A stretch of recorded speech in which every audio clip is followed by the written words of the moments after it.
Hoje, dia 6 de junho do ano de 2018.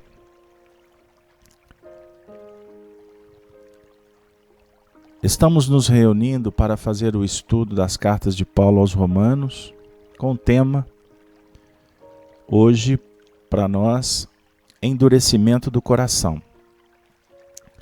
Eu gostaria de abraçar aos amigos do chat, a Kátia, a Luísa, a Marinalva que está aqui desde cedo, abraçar a Marli, abraçando aqui a Diana, a Juliana, Ana Maria, Cleide, Paulo, a Helena que está conosco todos os estudos, o Ederson, Vanderli. Eu estou passando rápido aqui, o Júlio está conosco aí hoje também, seja bem-vindo, Júlio. Vibra aí por nós, vamos ver se a gente dá conta de trabalhar aquele tema. A Ana Maria, já falei, a Giane, o Wayne, é isso, Rosário, Meirelles, Isabel, Tereza, Vanderli, todos. Um grande abraço para todos. Vamos lá, queridos amigos, sem delongas, para iniciar o nosso trabalho. Bom, gente, como costumeiramente fazemos, nós vamos trazer, vou colocar a imagem do texto da carta de Paulo aos Romanos, capítulo 11, para quem quiser acompanhar em casa. Eu vou ler a partir do versículo 15. Porque se a sua rejeição, no caso, o assunto aqui está se tratando da queda dos capelinos, da raça adâmica que chegou no planeta. Em nível histórico, podemos também remontar à queda dos judeus, daqueles que conhecem a lei, dos que estudam e que não praticam. Enfim, então vamos abrir para que o assunto possa atender a todos. Repetindo, porque se a sua rejeição é a reconciliação do mundo, qual será a sua admissão, se não a vida dentre os mortos? Vamos agora para o versículo 16. E se as primícias são santas, também a massa o é. Todos são santos. Se a raiz é santa, também os ramos o são. Lembrando que nós fizemos um comparativo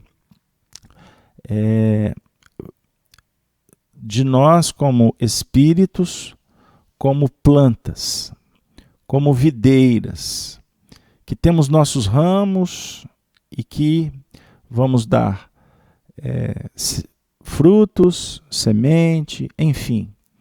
Mas também fazendo uma associação de que nós podemos nos colocarmos como ramos, vinculados à videira do Cristo. Aí a gente deixa de ser videira e passamos por uma condição inferior de ser a oliveira brava.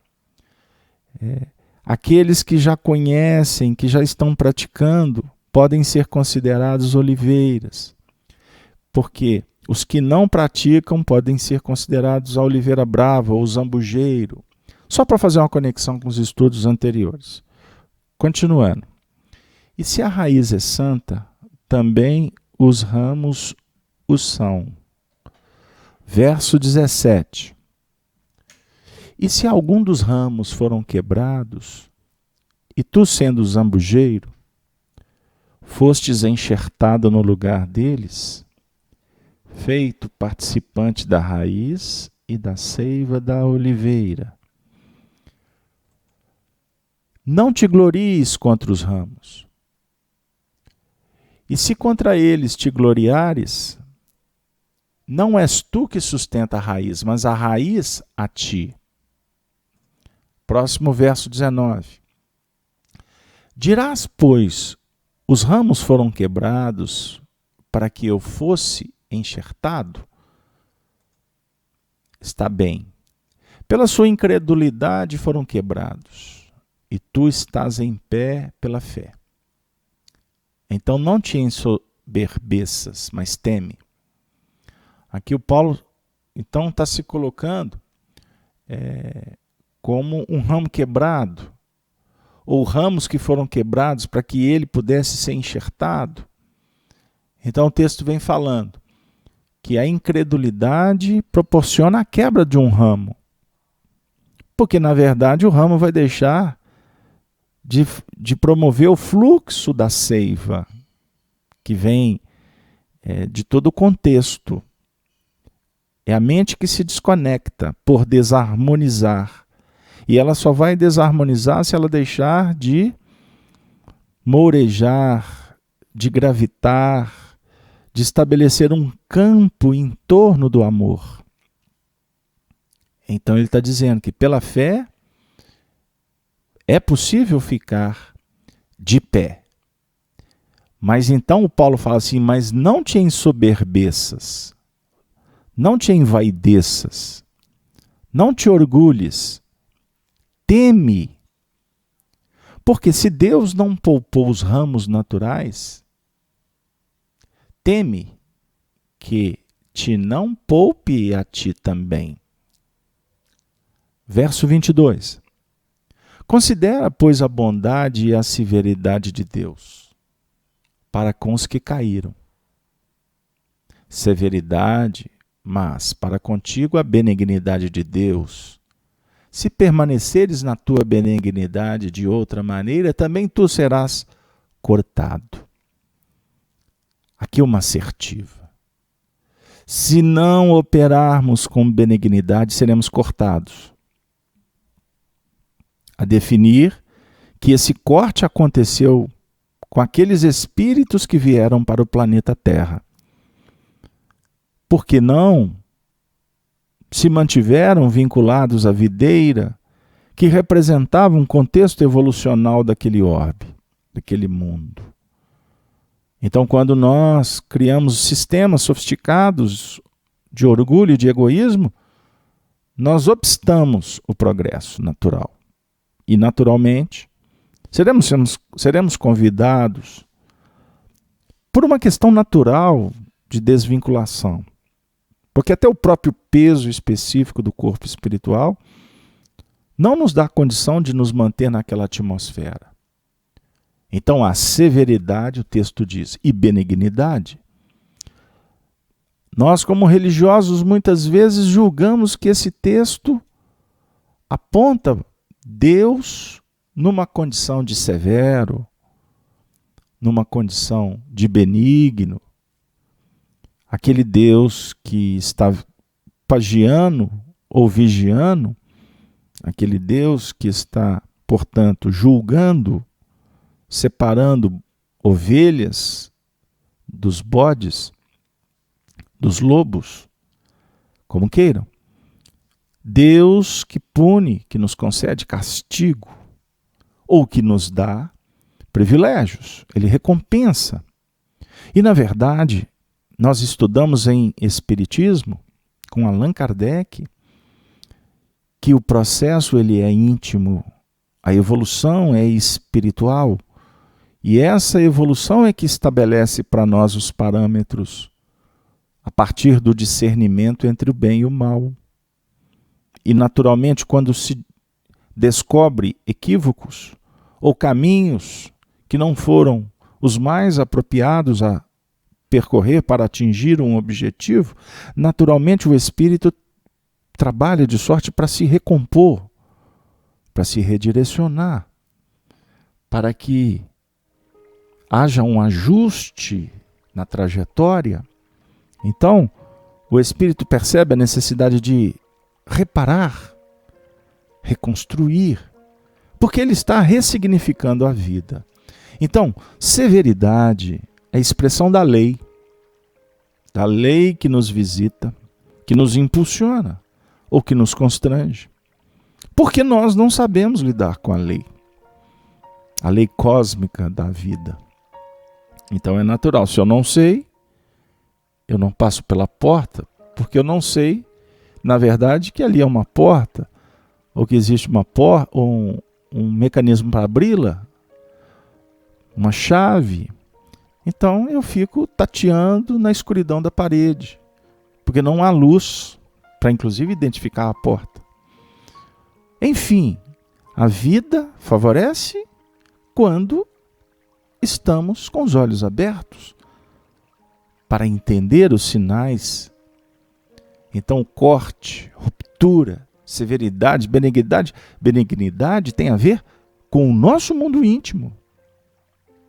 Se não temos habilidade para lidar com as forças nos consomem, nos constrangem.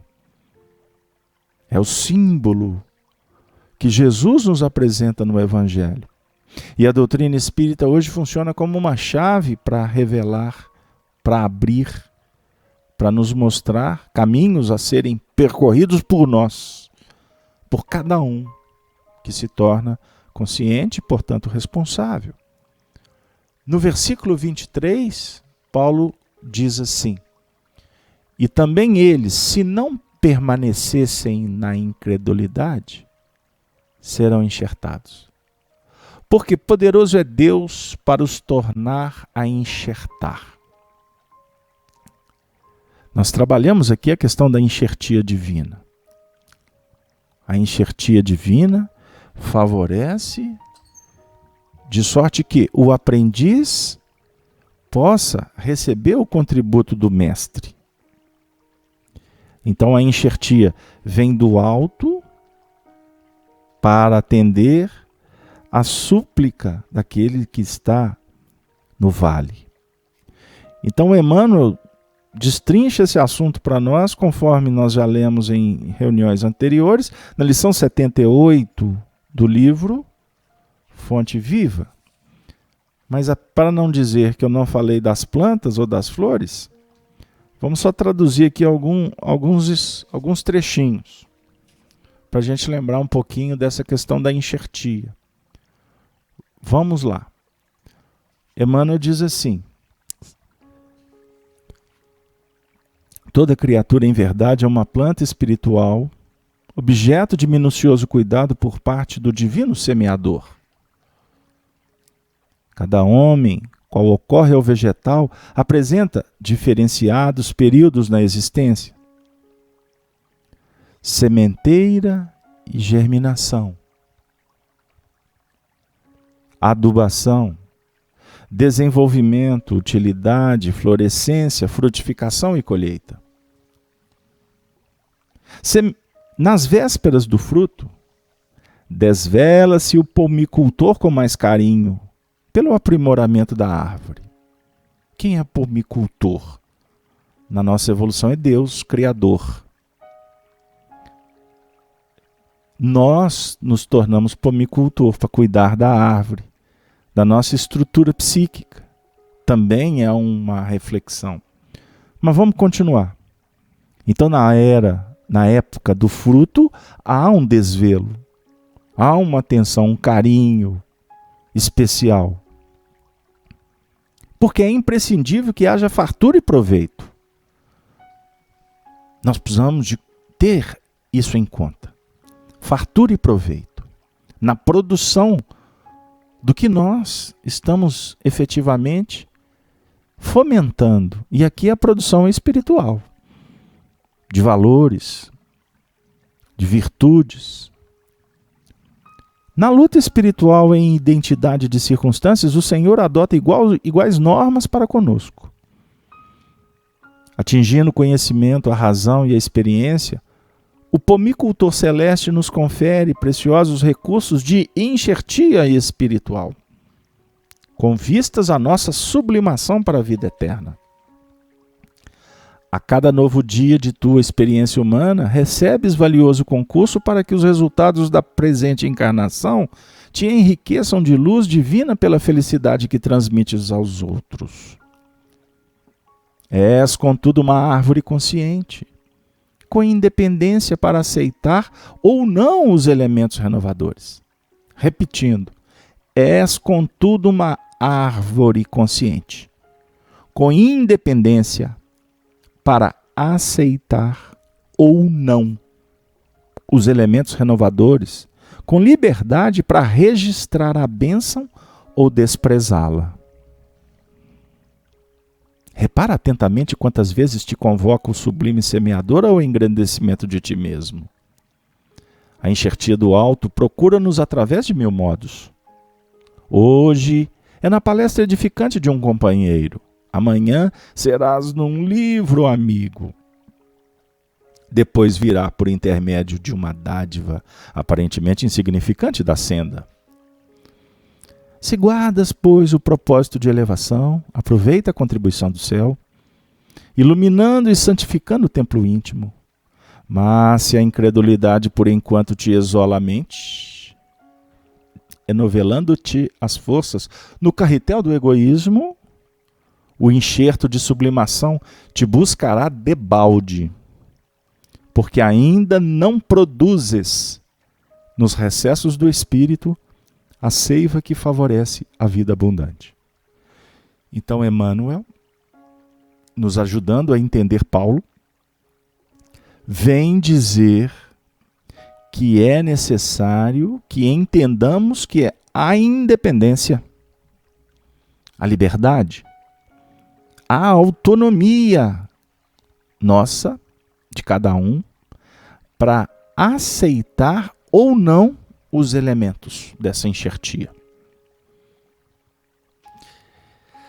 O que nos chama a atenção é porque se nós estamos procurando alimentar o propósito de elevar, de sublimar, de vencer, de iluminar, de santificar o mundo íntimo, o templo sagrado, é necessário que atentamos para a incredulidade.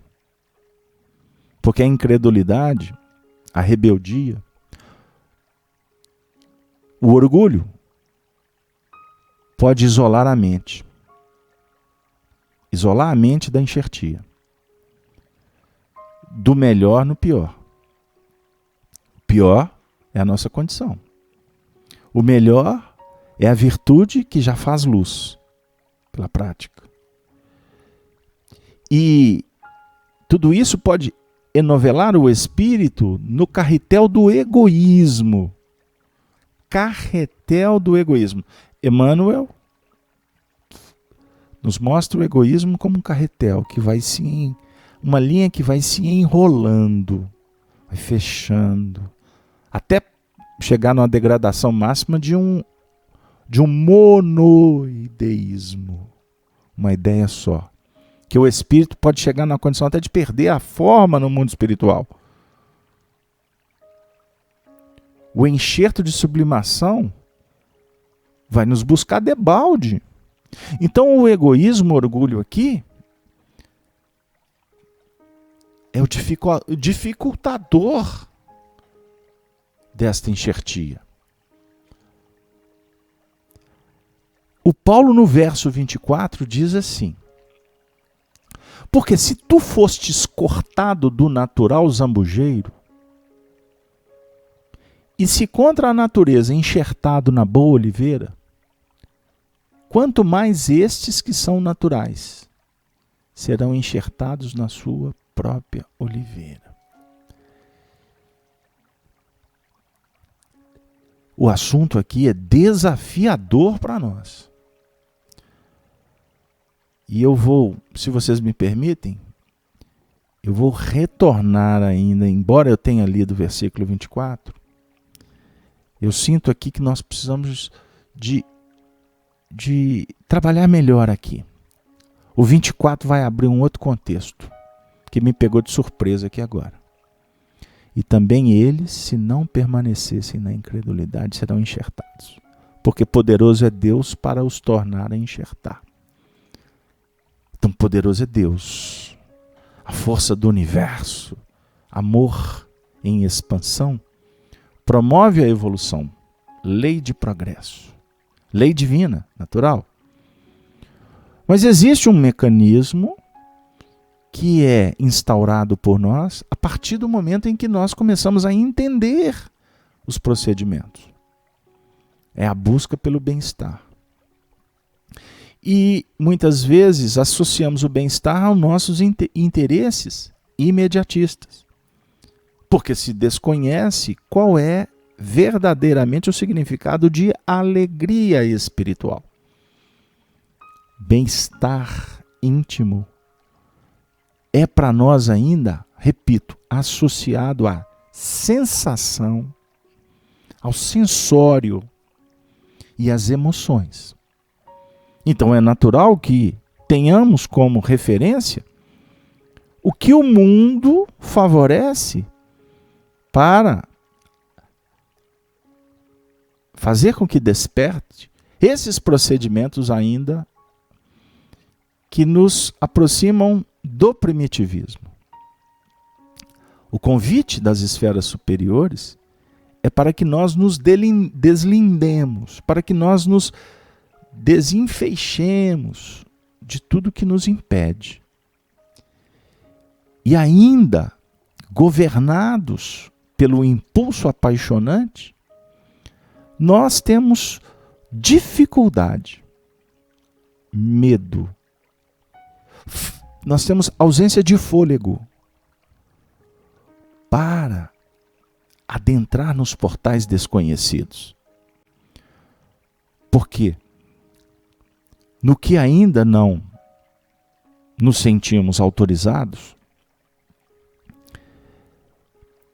abrir mão da condição adequada, daquilo que nos deixa acomodados, é um impeditivo para a nossa caminhada. E este impedimento é alimentado pelo orgulho e pelo interesse pessoal. Para continuar a caminhada em busca do desconhecido, o espírito é convidado a trabalhar uma virtude, uma das mais elevadas. Nos referimos à humildade. Humildade. Humildade, sinteticamente, eu costumo dizer que humildade é reconhecer o limite e abrir os olhos para o infinito. Reconhecer o limite é um ato de humildade. E quando reconhecemos o limite e abrimos os olhos para o infinito, é como se nós nos colocássemos de joelho num símbolo da reverência ao desconhecido, que o religioso pode conceituar como Deus, mas isso aqui para nós é apenas uma figura, é apenas uma imagem para traduzir um pensamento muito delicado, mas ao mesmo tempo muito importante. Se colocar diante da vida para entendê-la. Entender o mecanismo de fora, que nos convida o tempo todo para sair do limite. Mas você não pode sair do seu limite sem valorizá-lo, sem compreender a importância do campo que já é autorizado para que você opere. Mas eu repito, você não pode acomodar nesse campo, nessa zona de conforto. Mas quando sair dela, você precisa de todos os elementos, de todas as ferramentas, de todas as experiências que foram conquistadas nesse campo. Então, trabalhar a ideia da humildade com esse contexto evolutivo não é simples. Por isso, nós vamos trazer uma lição intitulada Humildade, ditada pelo Espírito Emmanuel, que vai nos mostrar a importância de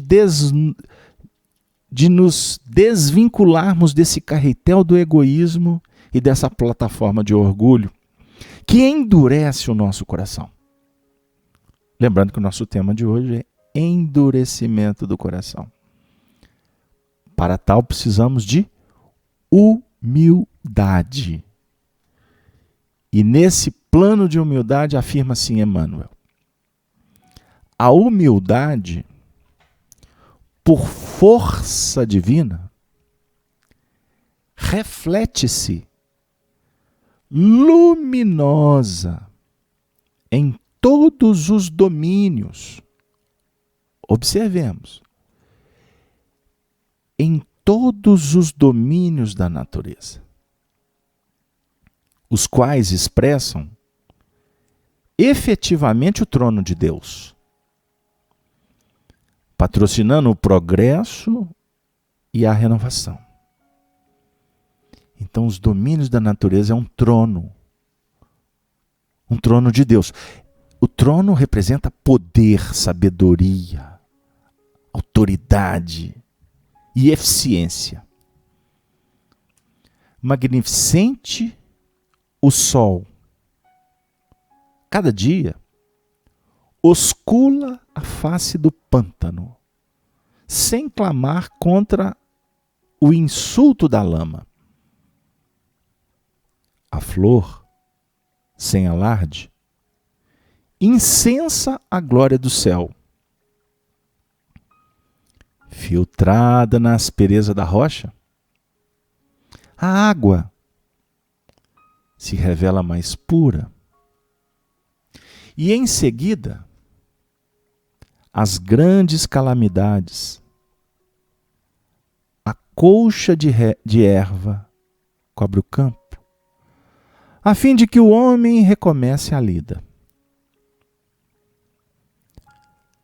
A carência da humildade,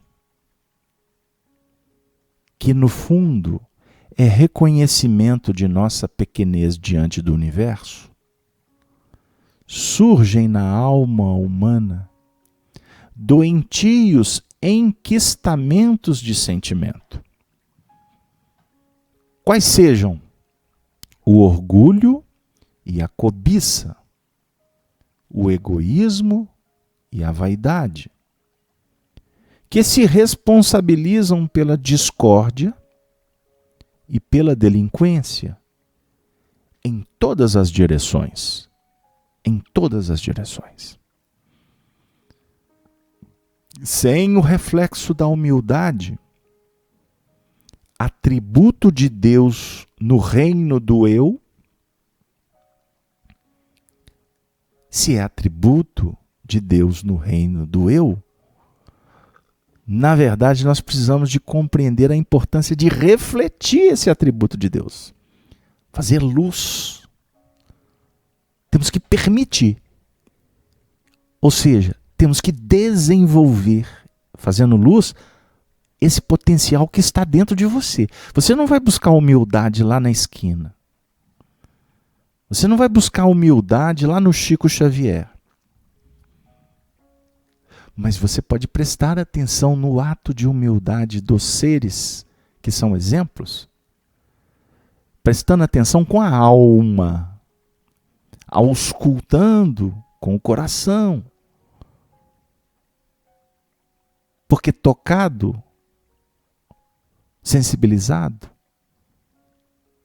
a humildade vai fazer luz a partir de você. Isso é importante a gente pensar. A criatura sente-se proprietária exclusiva dos bens que a cercam. Despreocupada da sua condição real de espírito em trânsito nos carreiros evolutivos e apropriando-se da existência em sentido particularista. Converte a própria alma em cidadela de ilusão, dentro da qual se recusa ao contato com as realidades fundamentais da vida. Esse é o resultado da ausência da humildade. Egoísmo, orgulho. Vai, na verdade, criar uma despreocupação do espírito na sua trajetória evolutiva. Sem humildade você não vai prestar a devida atenção nos convites para que você opere naqueles planos interiores que vão te favorecer. Com orgulho eu vou dizer, eu não quero isso. Com egoísmo eu vou manifestar, eu não preciso disso. Deixa para depois. Isso é demais para minha paciência. Não quero me sacrificar. Eu quero continuar na vida tosca. Eu prefiro o primitivismo. Eu prefiro a paixão. Eu prefiro me negar para revelar o meu passado. Sofisticação para não mudar. Com isso, vamos viver num regime particularista, diz Emmanuel. E, na verdade, numa cidadela, ou seja, eu vou me tornar um cidadão de uma cidade chamada ilusão. E o Emmanuel diz que tudo isso é um fascínio. A negação é um fascínio. Fascinante. Doente. Obsedante. Ergue o indivíduo a zorragues de revolta contra todos que lhe inclinem o espírito ao aproveitamento das horas. Todos que falarem de disciplina, de ordem, o indivíduo vai usar o azorrague. Ele vai se rebelar. Porque ele não está disposto a mudar. Vejam que nós estamos tratando inclusive da raça adâmica que veio para a Terra. Ela não se prontificou a mudar. Sem clima de humildade, não se desvencilha da trama de sombras a que ainda se vincula.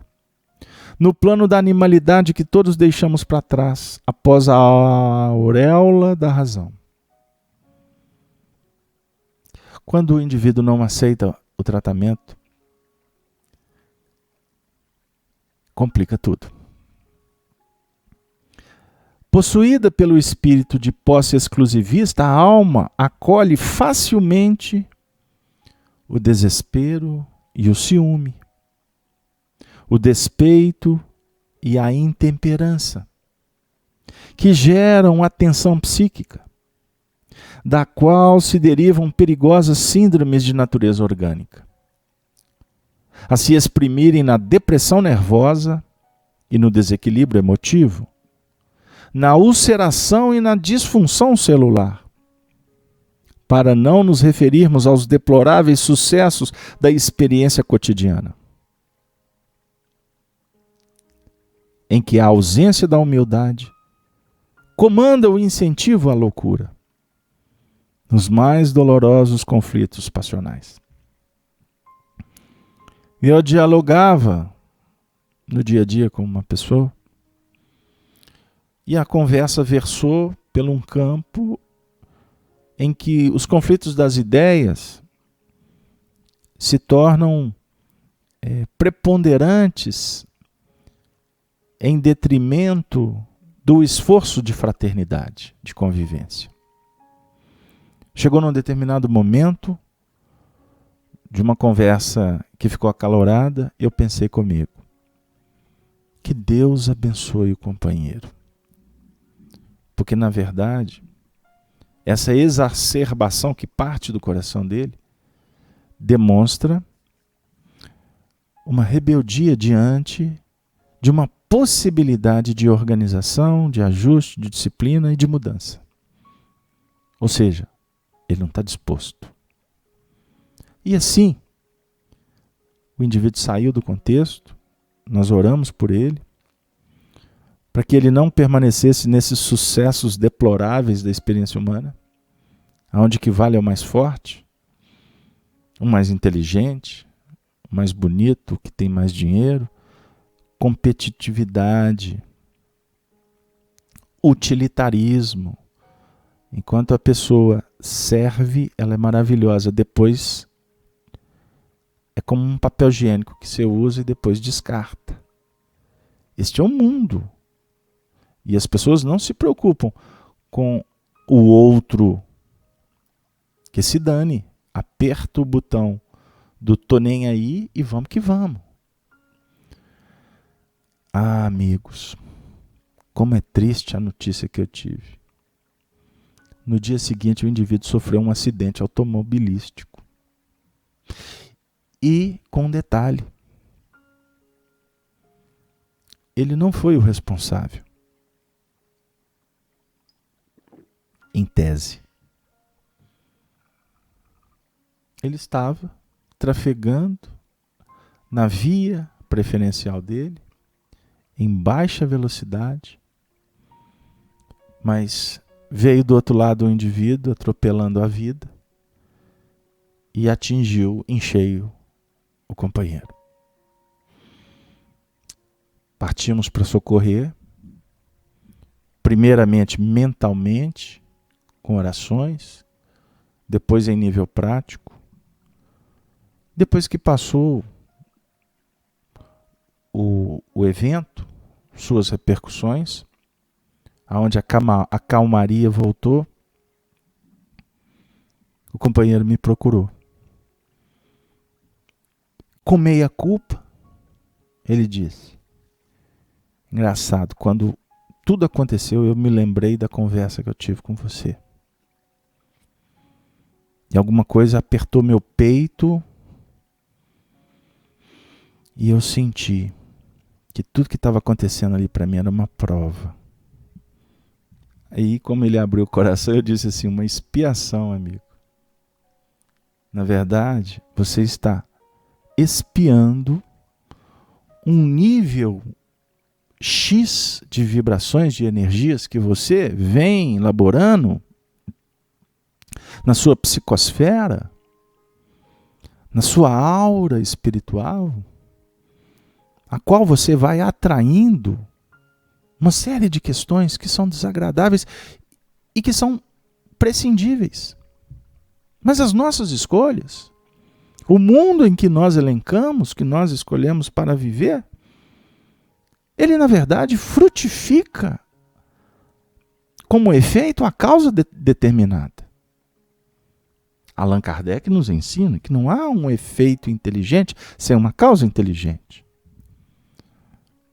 Vocês não vão sair daqui do estudo achando que qualquer copo que quebrar, qualquer cadeira que cair, qualquer acidente de trânsito é em função disso. Eu estou conversando com estudiosos, com pessoas que estão com o coração aberto para começar a tentar entender os sinais da vida. Nunca leva uma história para que essa história configure outra história. Mas os parâmetros, eles são provocativos. Eles nos convidam a realmente, junto com os espíritos, à luz do espiritismo cristão, que tem como Allan Kardec a base, não abra mão de estudar Kardec. Ao invés de você gastar uma grana com um romance, estuda Kardec. Compra um livro.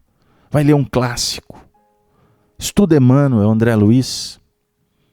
Depois você compra o romance. Porque para tudo tem gosto e tudo traz alguma notícia. Mas nós não estamos no tempo mais de ficar preocupado com viagens ao passado. A não ser um passado que remonta às nossas tendências. Olhe no espelho, veja você. Não essa carninha que a terra há de comer. Num bom sentido, brincando. Mas olha para as tuas tendências, para o tipo de irradiação, para a sua conduta. Observe cada ato, quais são as consequências quando tu for dormir a cada noite, como ensina Santo Agostinho no Livro dos Espíritos. Faça uma autoanálise, uma avaliação diária, para que a avaliação mensal já tenha uma coordenação, para que a sua avaliação anual já esteja bem encaminhada, para que a gente possa estar avaliando a nossa encarnação. Porque há de chegar um tempo que nós vamos ser obrigados a fazer. E é muito melhor você optar do que o médico dizer. Ou o terapeuta do astral mostrar que não tem outra. Tem que ser. Pegaram lá? Benignidade, misericórdia? Ou severidade e oportunidade? Humildade não é servidão, conclui Emmanuel. É, sobretudo, Independência. Meu Deus, que lindo.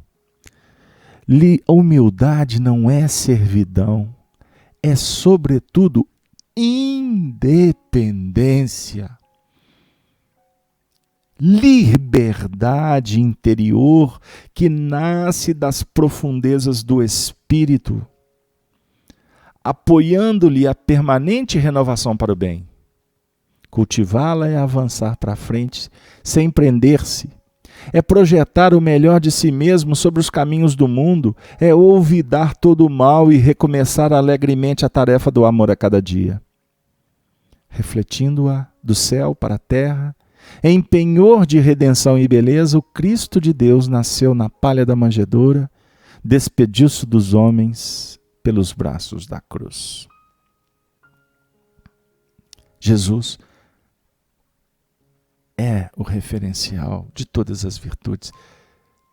E a humildade, nesse símbolo majestoso que Emmanuel nos apresenta, nos faz pensar que do início ao fim, ele apoiou a trajetória como o Rei dos Reis, numa singela manjedoura onde nasceu. E numa cruz, aonde o seu corpo, apenas o seu corpo, foi ali cravado com espinhos, com pregos, com lanças, com torturas. Ele praticamente nu, sem apetrecho terreno. Ele, diante das pessoas que o observavam, como símbolo expressivo, como exemplo que marca a trajetória de todos, sim. Mas no campo íntimo, ele estava pregado na cruz, amigo, irmã, no momento único dele com Deus. Somos nós do testemunho com o Pai, mas ninguém. Mais ninguém. Curvemos, vamos nos tornar humildes para a realidade da vida. Nós espíritas estamos diante de um manancial incomensurável, magnífico de informações, roteiros para que nós possamos senti-los. Porque o roteiro é um caminho filosófico que é operacionalizado pela ciência que nos traz resultado. Então o Evangelho não é um código no seu sentido de indicativa de vida, no seu sentido de fora para dentro. Não pense assim. Não leve por esse lado. Não veja no Espiritismo um código que vai te trazer sofrimento. Não, o Espiritismo é explicação para a importância do mecanismo psíquico, psicológico, íntimo, que nós precisamos de viver. Então nós, como espíritas, muitas vezes recebemos o ensinamento, somos tocados, mas ficamos na periferia. Vamos para as nossas tarefas, muito mais envolvidos com questões de fora do que o real valor moral e espiritual do conclave. Os laços que unem os espíritas são laços morais, afirma Allan Kardec em 1868, quando ele já estava despedindo, quando ele vem dizer que o espiritismo não é uma religião como os homens entendem a religião. Mas no sentido espiritual, o espiritismo é uma religião, porque é a religião que propõe o entendimento da vida e a sua vivência plena.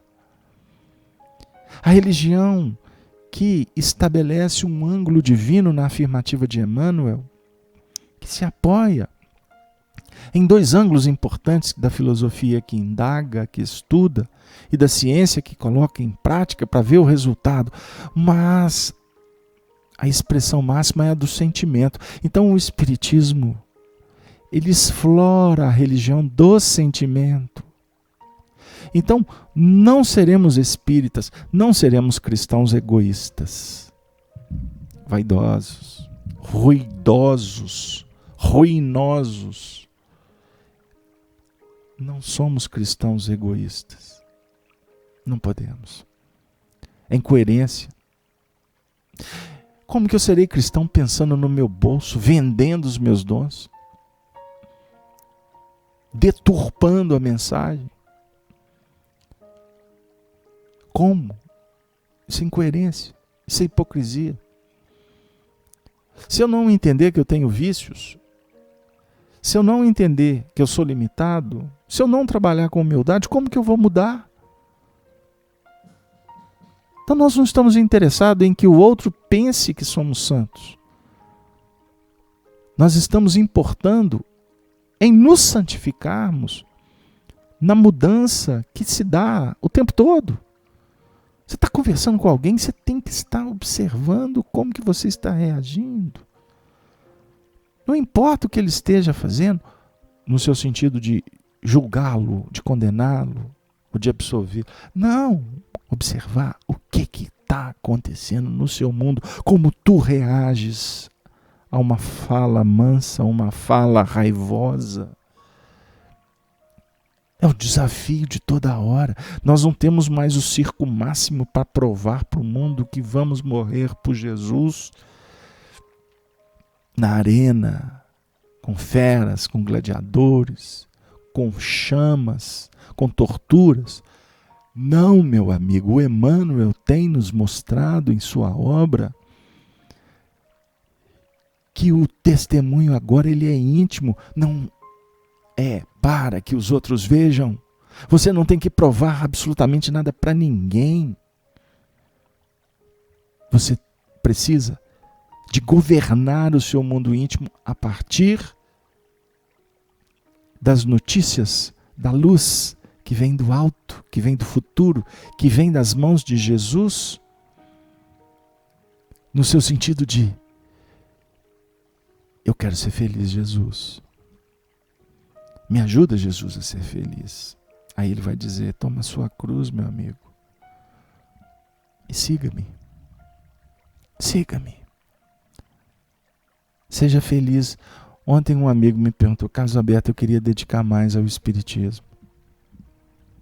Aí eu disse para ele, amigo, você se revela para mim como uma alma sincera,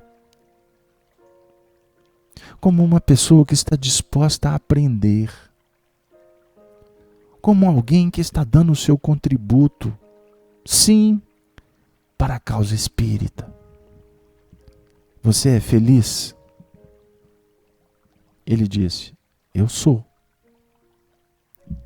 Isso basta. Você é feliz na sua vida pessoal? Sou. Isto é o suficiente.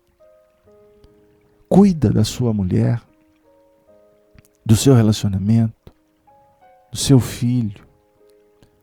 Trabalhe na sua profissão com dignidade. Faça o que você puder. Você está fazendo pelo Espiritismo.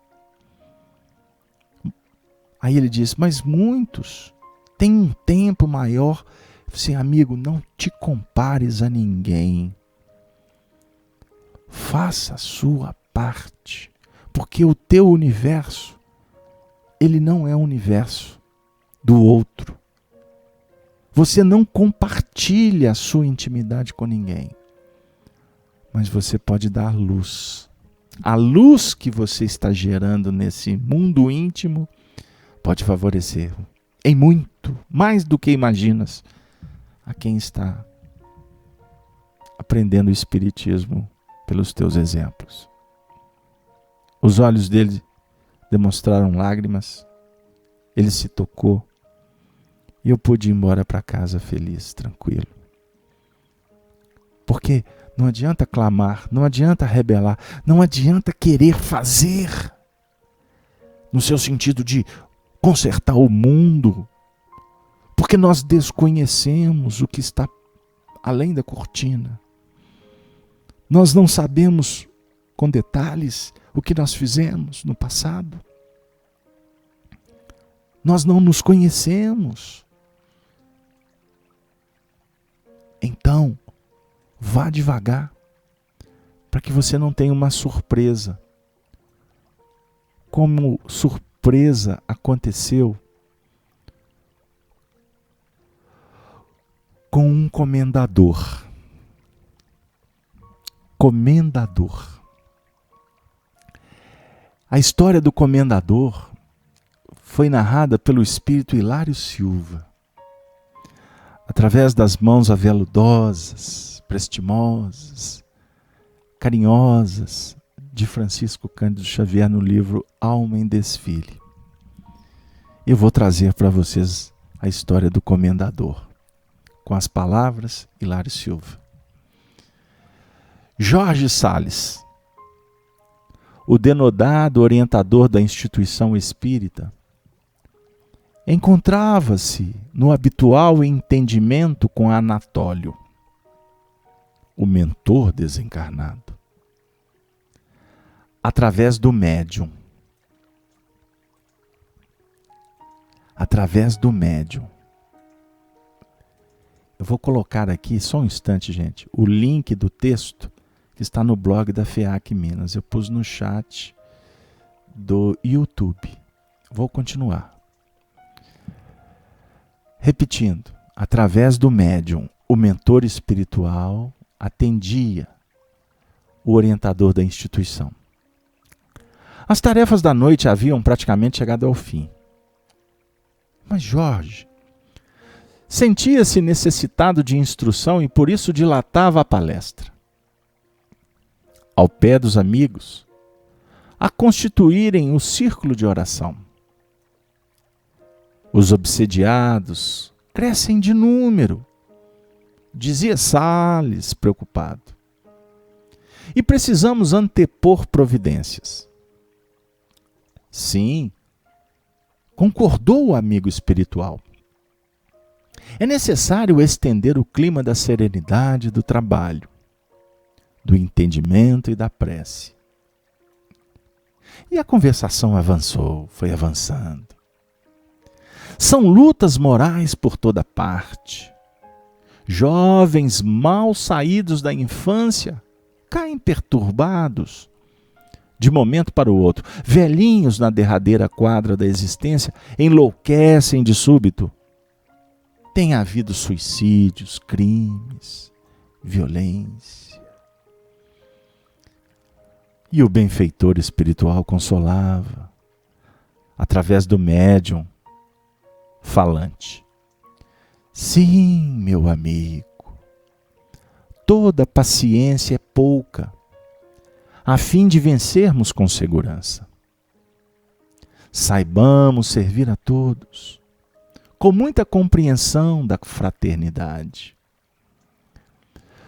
Tudo indica estarmos aqui sob a influência do velho comendador Antônio Paulo da Silveira Neves, que foi fazendeiro na região e está desencarnado há 80 anos.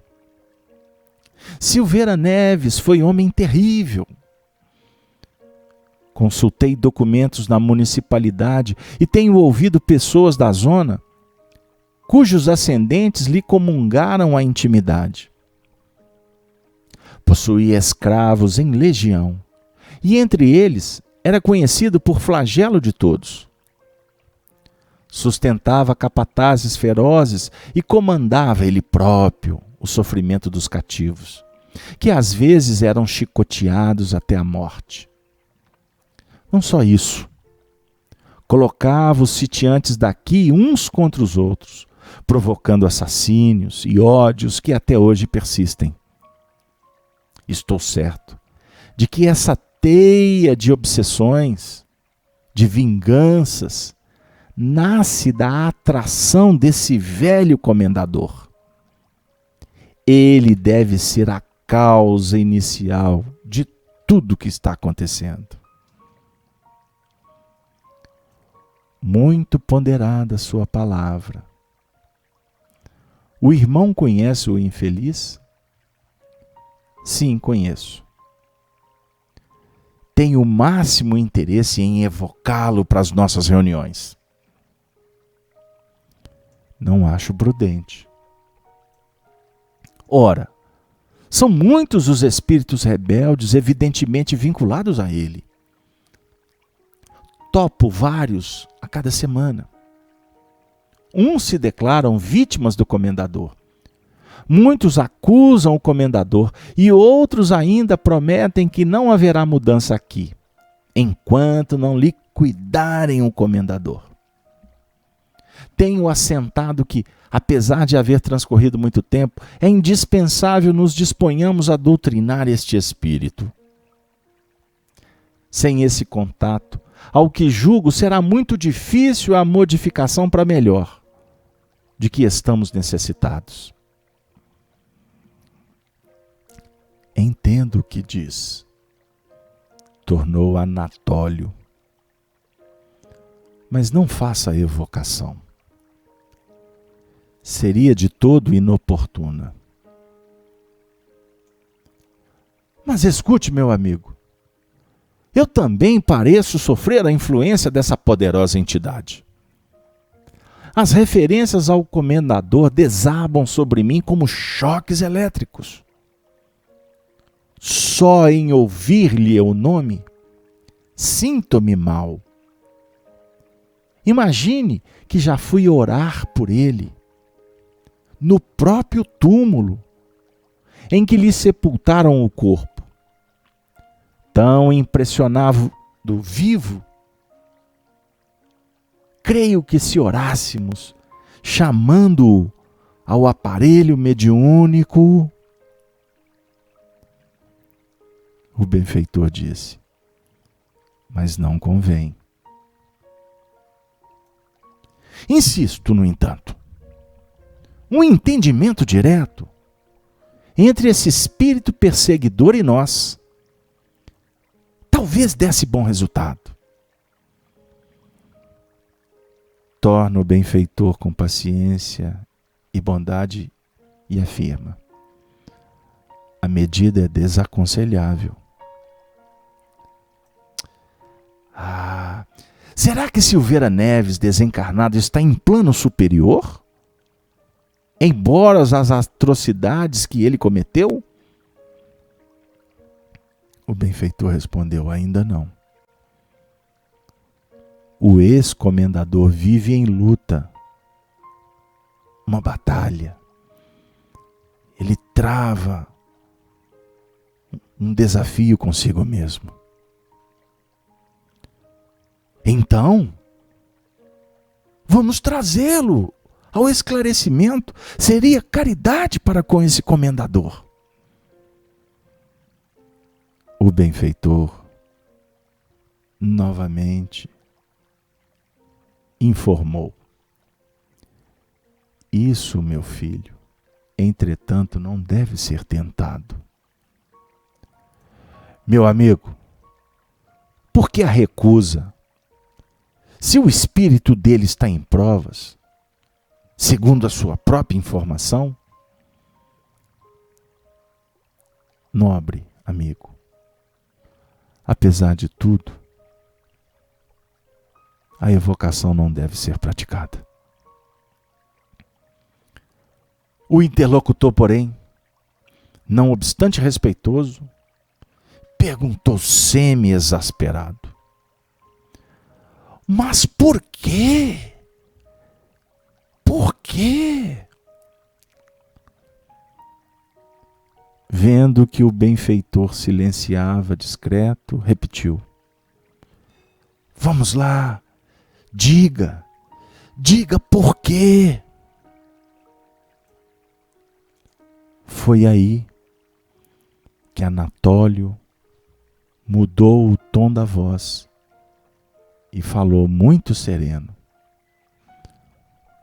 Jorge, meu amigo, a evocação não deve ser feita porque o ex-comendador Antônio de Paula Silveira Neves é você mesmo reencarnado.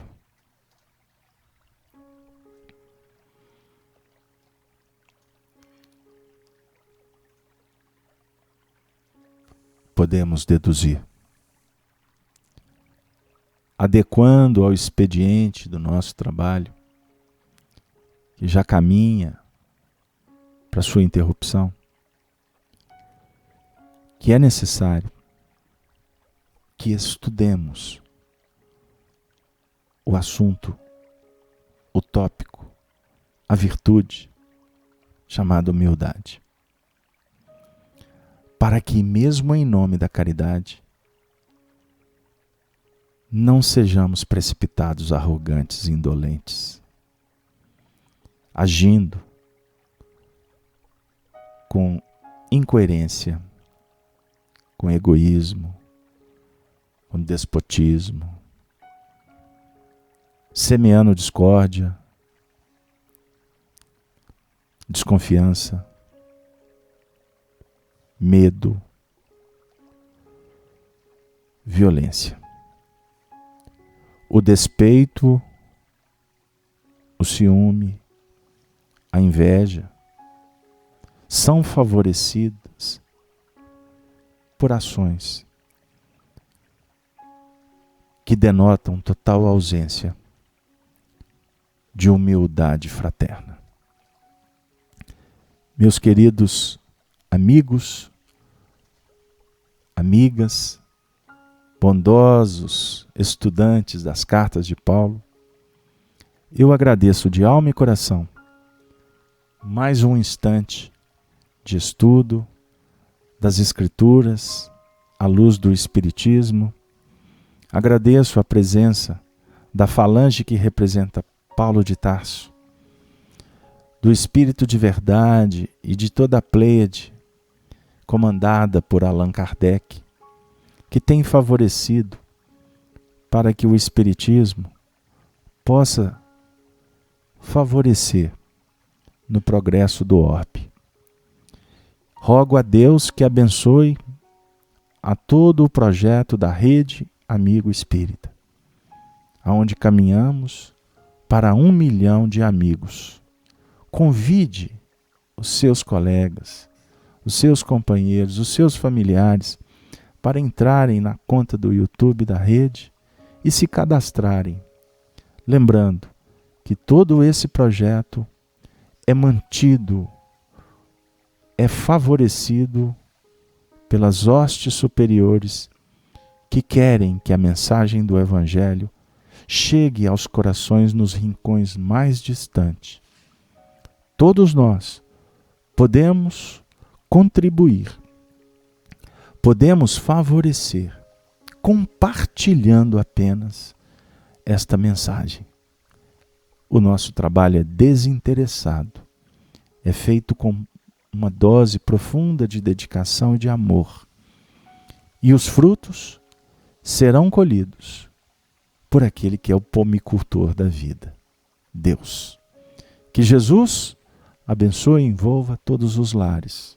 E com a saudação dos cristãos dos primeiros tempos, nós nos despedimos dizendo: Ave, Ave, Ave Cristo. Uma boa noite para todos. Muito obrigado, convidando ainda para que os irmãos venham estudar conosco o Livro dos Espíritos às quintas-feiras e o Apocalipse nas manhãs de sábado, às 8h30 da manhã. Todos esses eventos transmitidos ao vivo pela Rede Amigo Espírita e depois disponibilizado nas contas da rede e também no site da nossa casa, conhecida como a Casa de Kardec, a FEAC Minas, situada aqui em Belo Horizonte. Muito obrigado a todos e desejo então uma boa noite uma noite de muita paz. Até breve. Rede Amigo Espírita, uma ferramenta de união, interação e divulgação do movimento espírita. Acesse www.redeamigoespírita.com.br e confira nosso acervo disponível. Rede Amigo Espírita, divulgando, instruindo e unificando.